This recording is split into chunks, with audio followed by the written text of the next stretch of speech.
Israel says its latest airstrikes in Syria are a message, a warning directed at Iran. The air raids pounded at least a dozen positions, including a command bunker. This escalation began yesterday after an Israeli warplane was shot down. The CBC's Derek Stoffel has the latest. Tensions have been rising for weeks now along Israel's northern borders, and yesterday we saw the most serious encounter between Israel, Syria, and Iran since Syria's long war began 7 years ago.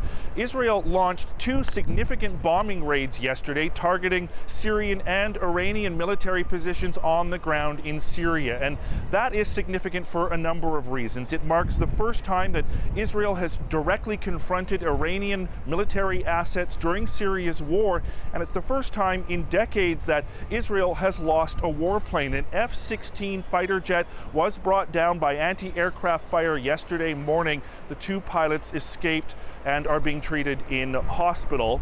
Now, this all began yesterday before dawn when an Iranian drone flew into Israeli airspace. Here in Jerusalem, Israel's Prime Minister had this warning. Israel holds Iran and its Syrian host responsible for today's aggression.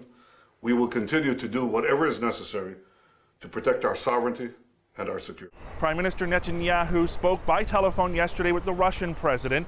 The Kremlin says Vladimir Putin told Netanyahu that steps must be taken to make sure that there isn't a dangerous escalation in the region. Derek Stoffel, CBC News, Jerusalem. Well, to help unpack this story, we've turned to Kamran Bukhari in Washington. He's a senior fellow at the Center for Global Policy. So, Kamran, let's begin with what we're hearing from the Israeli leadership, where you're hearing them blame Iran directly and also saying they'll do what they have to protect their sovereignty. Try to make some sense as to how Israel is responding and where they need to move next.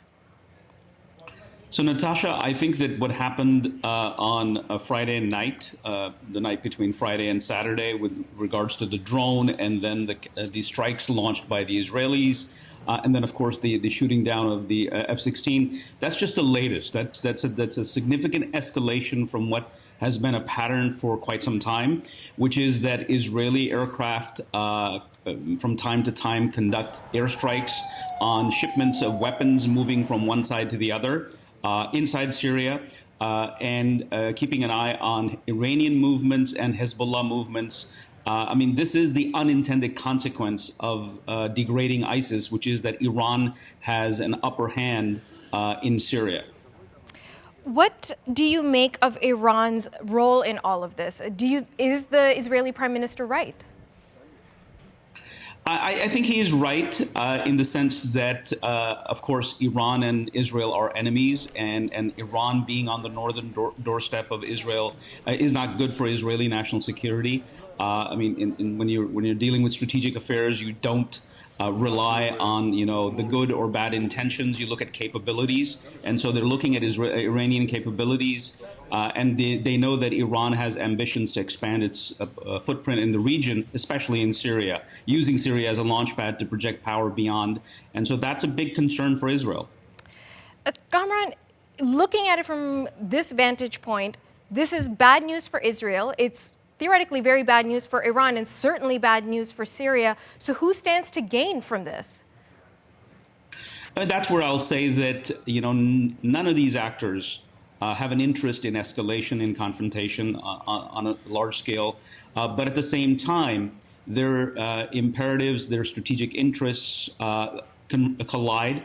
And therefore, the likelihood of these kind of cross-border clashes and Israeli responses is only going to increase with time. I mean, intent aside, at the end of the day, their interests diverge sharply. And therefore, we can't rule out the possibility of continued confrontation and perhaps, unfortunately, even escalation. Can you drill down a bit on that for me? You anticipate that we will see an escalation in this fighting?